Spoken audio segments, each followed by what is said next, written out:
Space. It's something that I find absolutely terrifying. And how could I not? We are but an insignificant speck in the vast expanses of the universe. We are surrounded by stars and planets and celestial bodies, much larger and much more potentially destructive than the one we live on. Does no one else feel mildly threatened by that premise? Not only does the sheer scale of space make everything in your life meaningless, it's also a bit of a worry that there's nothing but danger out there. We're one atmosphere away from certain doom, and I can't believe no one's talking about it. It's like everyone wants to die these days. And this isn't helped by the fact that the planet we're on is on its way out too. I, like many people, play video games to distract myself from this crisis that I have. But one game I couldn't use to escape the threat of the universe was Super Mario Galaxy. It was the next game in the list of 3D Mario games I've been playing, and the name Galaxy promises an intergalactic adventure visiting different stars and planets and celestial bodies, the very things I feel threatened by. And you know what? This is what I need. I need to stop being such a fucking pussy. I've got a pair of balls, and it's time I started acting like it. So, let's get stuck into Super Mario Galaxy. So my experience with the Mario series, specifically the 3D games, has been a bit of a roller coaster. I had dabbled with a few 3D Marios before, but the first one I properly fully completed was Super Mario Odyssey. It was a solid entry point, but when I went back to where it all began, things started to get rocky. I went back and played Super Mario 64. It's a very popular and beloved game, it was one of the first of its kind, and I hated it. All the praise I had heard for the game set me up for disappointment. It didn't come anywhere close to living up to the hype. It wasn't a bad game necessarily, but I was severely underwhelmed by it. Following 64 was Super Mario Sunshine, which was a game I actually thought was good. It implemented some creative ideas, it had some solid level design, it was overall pretty enjoyable. It did carry over some traits from 64 that I absolutely despise, but I had a good time with it. Now I've arrived at Super Mario Galaxy. If the established pattern is anything to go by, Galaxy will have learned some lessons from Sunshine, carrying over what worked and abandoning what didn't. I expect that Galaxy will continue to have well-designed and thematically interesting levels, I expect the gameplay to be solid with some cool new innovations, and I expect that some of the annoying crap from Sunshine will be removed. If I have to watch a cutscene every time I enter a new area, someone's getting their teeth kicked in. My hopes are high for Super Mario Galaxy, let's see if it lives up to them. The game begins in the Mushroom Kingdom, where the people are partaking in the Star Festival, a once-in-a-century celebration of a great comet that passes by every once in a century. But while the Toads are enjoying the festivities, Bowser and his army attack, destroying the festival and not only kidnapping Princess Peach, but the entire castle as well. Mario is unable to save them immediately, but with the help of some star people known as Lumas, he makes it to the Comet Observatory. With the help of Rosalina and the Lumas, Mario must collect the Grand Stars to restore power to the observatory so that he can track down Bowser, rescue Princess Peach, and ultimately save the universe. This is a fairly standard Mario story. Mario and Peach are minding their own business, Bowser shows up and kidnaps Peach, Mario goes to rescue her. I'm not surprised by that. What I am surprised by is the fact that the Mushroom Kingdom still hasn't learned anything. How many times have they been attacked by Bowser at this point? How many times will it take for them to think, hey, maybe we should make an effort to defend ourselves a bit better? During this whole sequence of events, no one even tried to protect the place from Bowser. All the Toads just stood around doing fuck all. They've clearly got Toad soldiers, some are holding spears and shields, but they're idle the whole time. Do something! You're being attacked! Do your fucking job! How do you expect to defend your home if you don't plan to move? Are these soldiers even trained? What's the Mushroom Kingdom's defense budget? Do they even have one? There's just a complete lack of any understanding of national security and fending off invasions. No effort is being made. I just don't understand why they're so willfully open to being attacked and completely decimated by Bowser's army every other weekend. It's so frustrating because it's easily preventable, and also mainly because it's something they should expect. But what's bizarre about it is that they're surprised by it every time. And it's like, what do you think is going to happen? The best defense you have is a handful of Toads holding sticks, and they're not even doing anything. They sit around and do nothing, and place all of their hopes of salvation on a single plumber who's clearly only in it for the pussy. You hate to see it. The Mushroom Kingdom should be doing so much better than this. But let's put their subpar military policy to the side for now. The focus is on Mario. Mario's goal is to rescue Princess Peach. To do this, Mario needs to restore power to Rosalina's Comet Observatory. Can I just say, it's nice to know who the fuck Rosalina actually is. I've been aware of her existence for a long time, and I knew she was from this game, but I didn't actually know who she was. She was just a random, tall, space-themed princess that I knew nothing about. Good to get that mystery cleared up. To restore power to the observatory, Mario needs to reclaim the Grand Stars from Bowser, which he can achieve by collecting power stars in various galaxies, and this is where the gameplay comes in. This is Mario. He's 16, he has a rash on his lower back, and he's looking for his dog who went missing when he was a small boy. He's also the protagonist of this game, and the one we'll be controlling the whole time. In his previous three-dimensional outing, he made use of the Flood Machine, which was basically a hose attached to a backpack that granted him some water-based abilities. He's not brought it with him for Super Mario Galaxy, this time he's going in raw. Mario's basic movement is very similar to how it was previously. He has lots of running and jumping techniques, including but not limited to long jumps, triple jumps, wall jumps, standard jumps, just a lot of jumping in general. And he's really good at it. He is fun to move around with. But he also has a few new moves up his sleeve. With the shake of the Wiimote, Mario can perform a sort of spin attack. It's his main offensive move, and it's not a particularly interesting one, but it is performed using motion controls, so I guess it's exciting in that way. What I found more exciting is the other capabilities of the Wiimote in this game, which involve Starbits. Starbits are little collectibles that you find hundreds of while playing the game. What's interesting to me is that you can use the Wiimote's cursor to pick them up from a distance, and even use the Wiimote to shoot your collected Starbits at enemies or level elements to give Mario a helping hand. It's pretty unique and actually kinda cool. There aren't many decent applications of it, but it's handy to have. It's kind of like blenders. They're only good for blending things, but it's useful to have if you end up needing to blend something, and that's Starbits. Playing the first set of levels got me pretty well acquainted with this incarnation of Mario. I thought he controlled pretty well, he was comfortable and accommodating, and more than up for the challenges he was presented with. But while I thought he was solid, it wasn't the thing that struck me and impressed me about this game. I was blown away by this game's level design. To put it simply, it's fucking cool. In the previous 3D Mario games, the levels followed a pretty standard design philosophy. As locations, they weren't anything out of the ordinary, they were fully connected areas, they obeyed familiar laws of gravity, they're the sort of thing you expect to see in 3D platformers. Super Mario Galaxy throws all of that out the window. Rather than keep doing what the previous games had done, Super Mario Galaxy takes a wildly different approach to level design. In this game, levels are made up of planets of varying shapes and sizes, each with their own gravitational pulls, and with a combination of platforming and launch stars, Mario can travel from planet to planet. The game has total freedom to arrange planets and their platforming challenges in whatever way the developers can imagine. They can literally do anything, and it leads to some really innovative and creative gameplay and levels. It's genius! And nothing beats the experience of climbing into a launch star and flying through space like a shooting star. It's just amazing. I don't understand how Mario is able to breathe throughout, but it's a blissful experience anyway. This galaxy gimmick is absolutely the highlight of the game for me. I think it's such a wicked idea.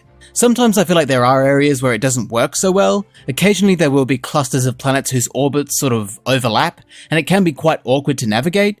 The camera can also be pretty unruly and refuse to give you a good angle on what's going on. Sometimes it insists on showing you Mario upside down, which really isn't that helpful. If I started reviewing games like this, you probably wouldn't be that keen on it, so I'm not sure why the game feels like doing this with the camera is a good idea. But aside from a few hiccups, I was very impressed with the level design in this game. The levels weren't overly difficult, but they were full of so many creative ideas that I couldn't not be impressed by them. And even when the game doesn't go crazy with this galaxy gimmick, it still maintains some pretty solid standard Mario gameplay, and even implemented some cool ideas that aren't necessarily related to the whole galaxy thing. They strike a good balance where the game feels like the Mario I know, but also feels like something completely fresh. This balance made the process of going for Power Stars very enjoyable. You never really knew what you were going to be faced with, but you knew it would involve some solid gameplay, most of them revolving around launching from planet to planet in an effort to reach the end of a stretch of platforming and claim the star, often guarded by some kind of mini-boss. Some involve other objectives like collecting 5 silver stars or winning a race, and they tend to be platforming focused and often pretty fun. Others, though, are based around other gimmicks that are a bit more hit and miss. Super Mario Galaxy features a number of power-ups, some good, some bad. Mario can become a bee that can temporarily fly, he can become a boo which can phase through walls, he can become a spring, which is the stupidest fucking power-up I've ever seen because it doesn't do anything but turn Mario into a difficult to control trampoline. And there are fire and ice power-ups that Mario can use to influence the environment. These power-ups aren't anything too special, but they don't stray too far away from what the game is about, and they change the way you approach certain challenges, which is good to see. The game does stray occasionally though. There are a number of vehicles and alternate gameplay styles in this game that I'm not that big of a fan of. They aren't terrible, I've certainly seen worse, but they aren't a highlight for me. Some of them are kinda cool. The bubble blowing gimmick in Bubble Breeze Galaxy is a neat idea. I love blowing. It's how I spend every Saturday night. I also enjoyed the ball from Rolling Green Galaxy, which reminds me of the Atmosphere from Crash Bandicoot The Wrath of Cortex. Playing with balls is another one of my weekend pastimes. But a lot of these alternate gameplay styles don't stick the landing for me. Things like this manta ray and these sling pods I'm not a fan of. They involve motion controls, in fact most of these gimmicks do, and while they're not offensively bad, they can be awkward to control. Motion controls can be finicky at the best of times, and I found that the game would sometimes struggle to read what I was doing, and that was frustrating when it caused me to die. When I was playing Sling Pod Galaxy, I ended up getting very annoyed because in order to beat the level, you need to have essentially perfect motion control manipulation so you don't fling yourself into a hazard and die, or miss your target and plummet to your doom. And if your aim is just the tiniest bit off, there's no recovering, you're just done for. This frustration and these gimmicks were rare across the game, but when it happened, I was not happy about it. The motion controls could be frustrating to deal with, and the payoff for putting up with them tended to not be worth it. It didn't happen often, but when it did, it sucked.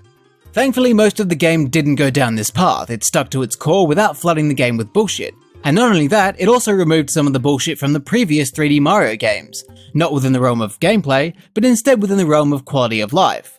One of the things that drove me up the fucking wall in the previous two games was how they handled deaths. In any normal game, if you die in a level, you will return back to either the beginning of the level or your most recent checkpoint. For some reason, both Super Mario 64 and Super Mario Sunshine decided that if you die in a level, you should be booted out of the level entirely. Why? I couldn't fucking tell you. I don't know what reason they could have for that other than to make playing the game as tedious as possible.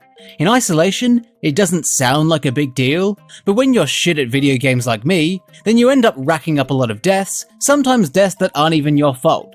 The seconds it takes for you to be booted out of a level and re-enter it stack up to a frightening amount of wasted time. I'm only expected to live to about 81. Do I really want to spend the better half of those years entering levels I've just been booted out of for no good reason?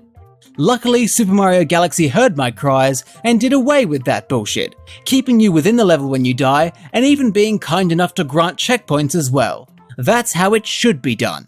I think the overall quality of life beyond that has improved as well. Super Mario Galaxy definitely feels more organized than the other games.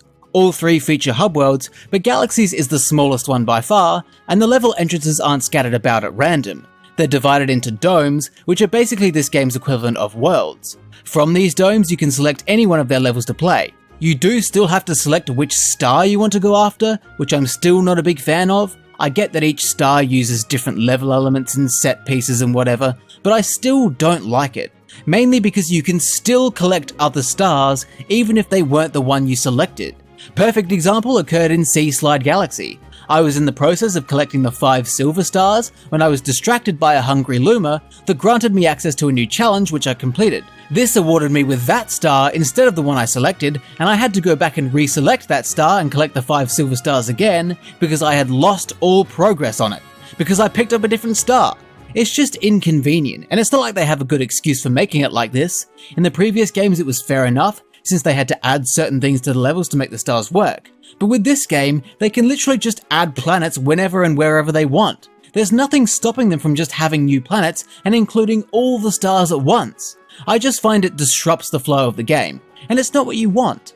Other than that, I'm glad to see the quality of life and the overall organization of the game has improved over the others. It would probably go unnoticed by most people, like a fox wandering the city streets. But I see you, and I hear you.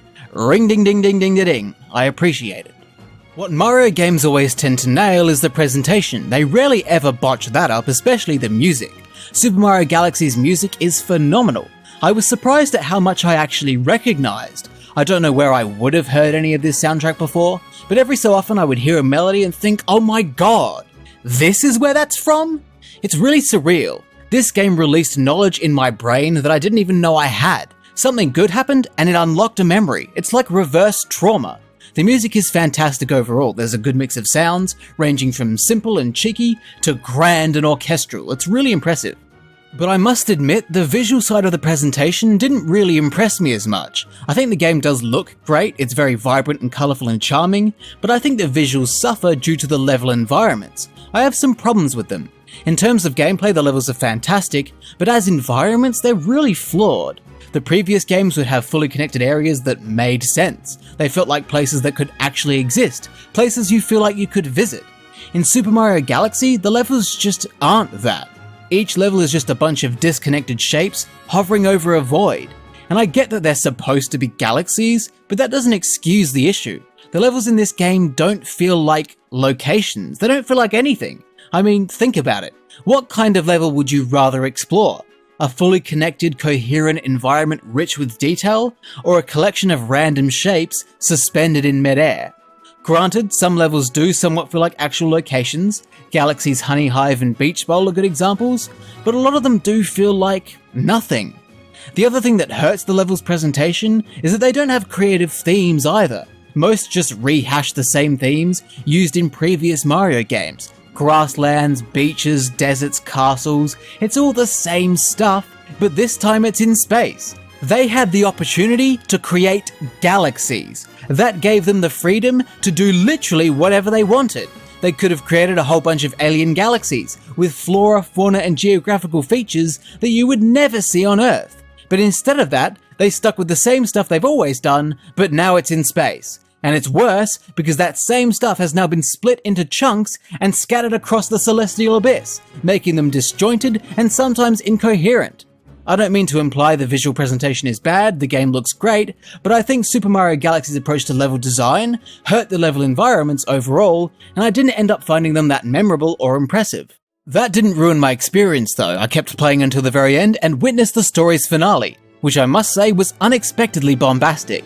With the Comet Observatory powered up by the Grand Stars, Rosalina could take Mario to the center of the universe. Using her space goddess powers, Rosalina charges through Bowser's army and clears the path for Mario to confront Bowser and save Peach.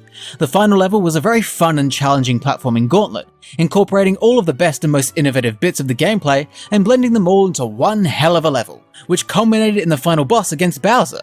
This was a reasonably fun fight, but it would have been a lot more fun if I hadn't done this exact fight twice already. The same boss against Bowser 3 times? Come on Nintendo, that's just lazy.